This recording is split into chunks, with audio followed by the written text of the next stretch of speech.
تو کوشش کریں کہ ہم ان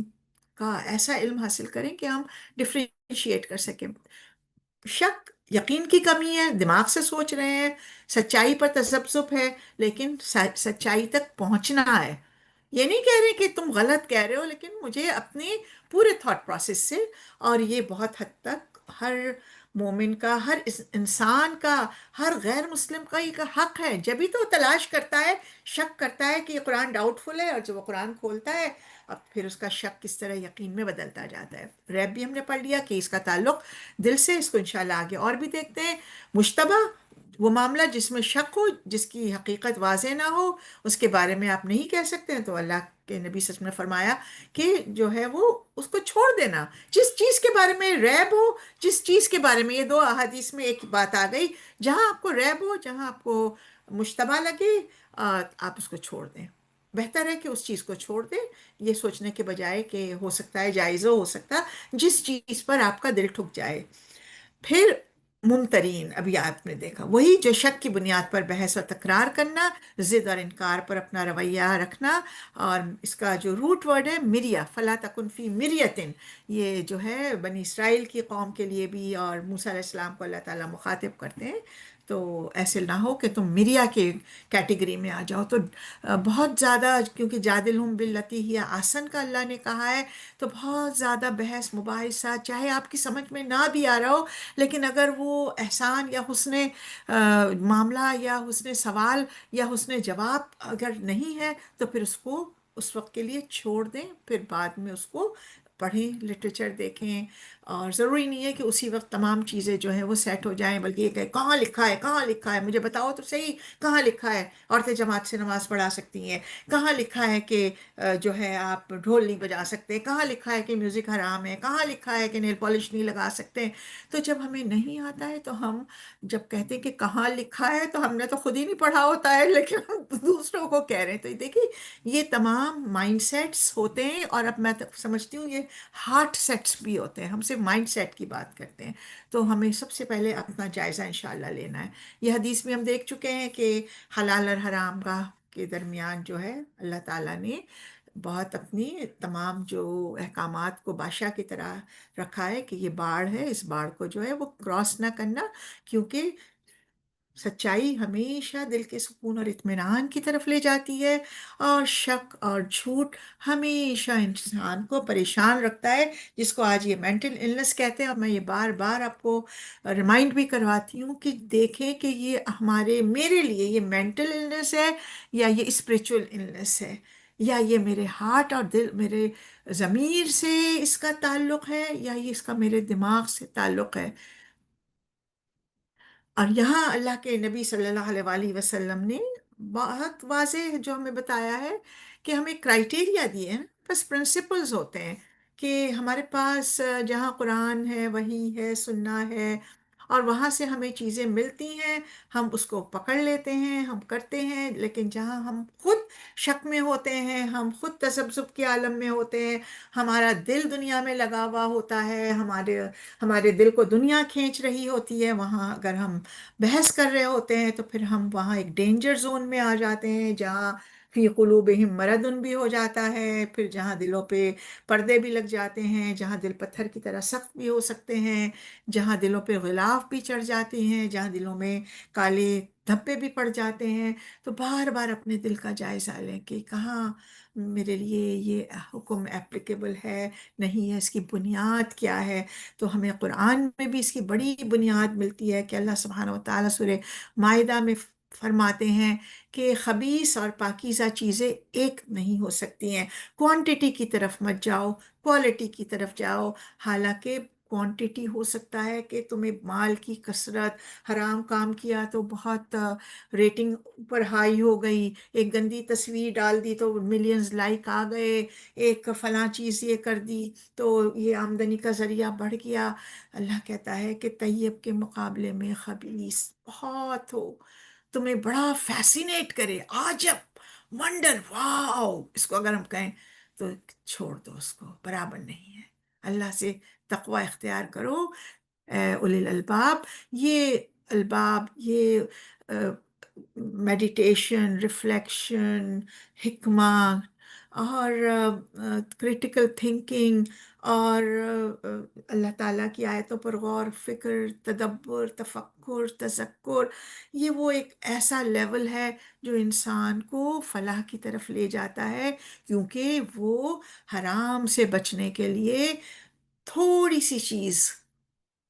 کبھی وہ یہ نہیں کہے گا سارے لوگ کر رہے ہیں کیا کریں، معاشرہ یہ کر رہا ہے، سوسائٹی کر رہی ہے، یہ نہیں کریں گے تو رشتہ نہیں ہوگا، یہ نہیں کریں گے. مجھے اکثر پہلے کوئی سسٹرز کہتی تھیں کہ آپ یہ کریں گی یا بتائیں گی تو رشتے نہیں آئیں گے، آپ کی بیٹیوں کے بھی رشتے نہیں آئیں گے، اس طرح کی بہت سی چیزیں ہوتی. میں ان کو ایک جملہ کہتی تھی، میں کہتی تھی اللہ تعالیٰ جو ہے نا ہمارے لیے،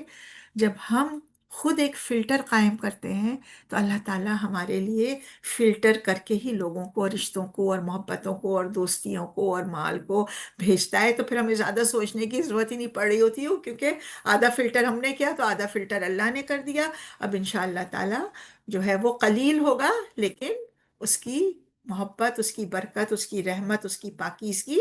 ہزاروں چیزوں سے، ہزاروں رشتوں سے، ہزاروں دوستیوں سے بہتر ہوگی. اور یہ حدیث بھی میں نے آپ کو پچھلی دفعہ سنائی تھی کہ بہت زیادہ جو ہے اپنے آپ کو پرہیزگار سمجھنا کہ نہیں مجھے شک ہے جس کو بھی چھوڑ دوں. بھئی جس چیز کو من حرم زینت اللہ التی اخرج لعبادہ، اللہ نے حرام نہیں کیا، ہم کیوں کریں؟ اور تین صحابہ کرام نے اللہ کی نبی صلی اللہ علیہ وسلم کی زندگی میں کیا، اور اللہ کے نبی صلی اللہ علیہ وسلم نے فرمایا کہ یہ نہ کرو، میں تم سے زیادہ روزے رکھنے والا ہوں، میں تم سے زیادہ، لیکن میں نے شادیاں بھی کی ہے، گوشت بھی کھاتا ہوں اور روزے بھی رکھتا ہوں اور اللہ کی عبادت بھی کرتا ہوں. تو ایسی کوئی قسم کرنا جو ہے وہ کوئی تقوی کی علامت نہیں ہے. تو اوور متقی لوگ بھی نہیں ہوتے ہیں، جو اللہ نے قرآن میں خود کہا ہے کہ بھی عیسائیوں نے رہبانیت کی، ہم نے تو نہیں کہا تھا کہ یہ شادی چھوڑ دیں، یہ چھوڑ دیں، یہ صرف سفید ڈریس پہنے، یا یوگی بن گئے، جوگی بن گئے، جنگلوں میں نکل گئے. اللہ نے کہا میں نے تو یہ بھی نہیں کہا ہے اور یہ بھی نہیں کہا ہے کہ دنیا میں اتنا پڑ جاؤ. سورہ کہف میں بالکل واضح طور پر اللہ کہتا ہے کہ یہ لوگ افراط اور تفریط میں، یا تو اتنا مٹیریلسٹک دنیا میں جو ہے وہ سر تک دھنس گئے، اتنا میڈیا کا اثر، اتنا دولت کا، اتنا پاپولیرٹی کا، اتنا شوشا کا، یا پھر ہر چیز چھوڑ گئی. دیکھیں بھائی شادی کی بھی خوشی ہے لیکن نہیں بھی مسکرانا بھی نہیں ہے، بس وہاں بھی تھوڑا سا بس بیٹھے سیریسلی بیٹھے نکاح پڑا ہے. نہیں، یہ بھی پائرٹی کی علامت نہیں ہے. اس سے پھر ہمارے بچے ایک نیچرل لیونگ سے محروم ہوتے ہیں، کیونکہ جو فطرت میں خوشی منانا ہے، جو فطرت میں زینت کا اظہار کرنا ہے، اللہ کہتا ہے کہ جو اس نے لولو اور مرجان نکالے،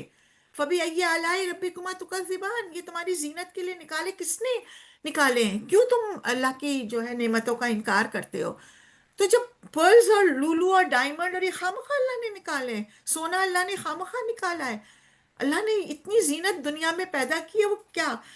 کبھی ایسا تو نہیں ہوا ہے کہ میں نے کہا آج میں اس بچے سے بہت سخت ناراض ہوں اور آج میرا بڑا دل چاہ رہا ہے اس کے لیے میں کیک بناؤ، اس کی پسند کی چیزیں بناؤ، اس کے لیے بریانی بناؤ، اس کے لیے وہ بناؤ. بالکل الٹا ہم کہتے ہیں آج تو اس کو میں نے دینا ہی نہیں ہے. تو اب دیکھیے کہ ہم بعض وقت بہت ایگزیجریٹ بھی کر رہے ہوتے ہیں اور اس کو تقوی سمجھ رہے ہوتے ہیں. اور آج کے دور میں تو ہمیں بہت کیئرفل رہنا ہے کہ لوگوں کو دین کی میں سہولت دینی ہے. یعنی ریب میں جو ہے اللہ کے نبی صلی اللہ علیہ وآلہ وسلم نے فرمایا کہ جس میں شک اس کو چھوڑ دو. تو اس کی تفسیر میں یہ بھی آتا ہے کہ بھئی اگر آپ فار ایگزامپل نماز پڑھ رہی ہیں،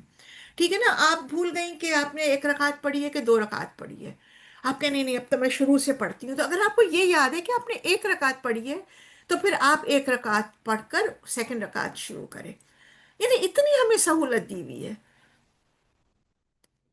تو یہ سہولتوں کو دیکھنا اور بلا وجہ مجھے اچھی طرح یاد ہے کہ ایک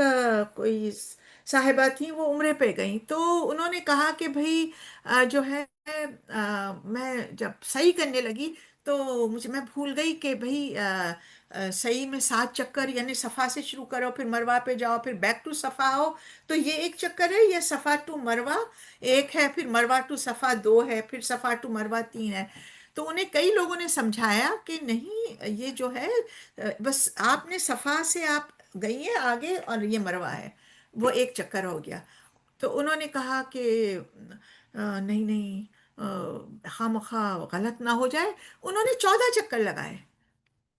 تو میں نے کہا یہ آپ نے کوئی ثواب کا کام نہیں کیا. جب آپ کو واضح مل رہی ہے تو یہ چیزیں بلا وجہ اپنے آپ کو مشقت میں ڈالنا اللہ کے نبی صلی اللہ علیہ وسلم نے فرمایا کہ ہمیشہ لوگوں کو آسانی کا راستہ بتاؤ، آسانی دو، آسانی مہیا کرو۔ ہر عمل ہم نے پچھلی حدیث میں بھی دیکھا کہ تھوڑا ہو لیکن مستقل ہو۔ تو یہ شیاطین کی ٹرکس بھی ہوتی ہیں کہ وہ جو ہے سورہ نساء میں، وہ تو اپنی پوری آرمی اور انفنٹری اور گوریلا وار اور پانی میں اس کی جو فورسز ہیں، یعنی اس کی بحریہ بھی، اس کی بری بھی، اس کی ہوائی بھی، اس کی گوریلا بھی، اس کے گھوڑے بھی، اس کی فیملی بھی، اس کا قبیلہ بھی، وہ تو ہر طریقے سے اوور ٹائم ہمارے لیے کام کر رہا ہے، اور ہمیں وہ چاہتا ہے کہ وہ ہمیں گمراہی میں ڈالے، ہمارے دلوں میں جھوٹی تمنائیں پیدا کرے، اور وہ ہمیں ایسے حکم دے جو اللہ نے نہیں دیا ہے۔ اور یہاں آپ دیکھیے وہی جو کانوں کو کٹوانا اور اس کے اندر پچاسیوں یہ پہننا اور ٹیٹو بنوانا اور پتہ نہیں کیا کیا چیزیں جو آج ہو رہی ہیں، اور ایسے لوگ سخت نقصان میں ہیں۔ تو یہاں کیا ہو رہا ہے کہ وہ ریب میں ہوتے ہیں، وہ پھر تردد میں ہوتے ہیں، پھر وہ پیچھے اگر ہم جائیں تو ممترین میں شامل ہو جاتے ہیں، اور پھر ان کا جو شک ہوتا ہے کہ یہ نہیں ہوتا ہے کہ وہ ایک لاجیکل ذریعے سے دین کو پانا چاہتے ہیں، بلکہ وہ آرگیومنٹس کرتے ہیں تاکہ وہ اپنے لیے جواز تلاش کریں۔ اللہ کے پیارے نبی صلی اللہ علیہ وسلم نے ایک بڑی خوبصورت حدیث ہمیں بتائی ہے، اور بڑی یعنی کہنا چاہیے کہ اس سے اپنے آپ کو آ، آزمائش میں بھی نہیں ڈالنا ہے، فتنے میں بھی نہیں ڈالنا ہے، اور اپنے دل کا جائزہ لینا ہے۔ آپ صلی اللہ علیہ وسلم فرماتے ہیں اپنے دل سے فتوا لو۔ لوگ کہیں گے نا، دل مانگے اور جیسے چاہو جیو، دل ہے تو مانگے اور نہیں۔ یہ وہ دل ہے جو خالص ہے، مخلصین لہ الدین، اپنے دل سے فتویٰ لونے کی وہ ہے جس پر دل اور نفس کو اطمینان ہو، اور گناہ وہ ہے جو دل میں کھٹکے اور سینے میں تردد پیدا کرے اگرچہ لوگ تمہیں بار بار فتویٰ دیں۔ تو اپنے دل کا جائزہ، اپنی پیوریفیکیشن آف ہارٹ پہ جائیں، اپنی گلوریفیکیشن آف ہارٹ میں بھی جائیں، اس لیے کہ وہاں اللہ رہتا ہے، اور اپنے دل کی ٹریننگ، اپنے دل کی ایجوکیشن، جو خود ہی اقبال کہتے ہیں وہ کیا ہے، وہ اصل میں دل کی ٹریننگ ہے۔ اور جو ایجوکیشن ہے وہ اقبال کہتے ہیں کہ education of the function of the self, کہ جو تعلیم ہے وہ آپ کو یہ بتائے کہ آپ کی خودی کیسے کام کرتی ہے، اور خودی کیا ہے، وہ اللہ سبحانہ و تعالیٰ کی فطرت، جو اللہ تعالیٰ نے اپنی فطرت پہ ہمیں پیدا کیا، اور ہمارے اندر گناہ اور ثواب اور نیکی اور برائی اور فجور اور تقوی کی پوری کلیئر ڈیفینیشن دے دیے۔ تو آئیے اللہ سبحانہ وتعالیٰ سے دعا کریں، اللہم اکفنی بحلالک عن حرامک واغننی بفضلک عمن سواک۔ اے اللہ مجھے اپنے حلال رزق سے کفایت دے، کافی کر دے اسے میرے لیے، تاکہ میں حرام کی طرف نہ جاؤں، اور اپنے فضل سے مجھے دوسروں سے بے نیاز کر دے۔ اے اللہ لیس کو ہمارے لیے مور بنا دے، اس میں برکت عطا فرمائے۔ جزاک اللہ خیر آپ سب کا، انشاءاللہ پھر ہم ملتے ہیں۔ السلام علیکم ورحمۃ اللہ وبرکاتہ۔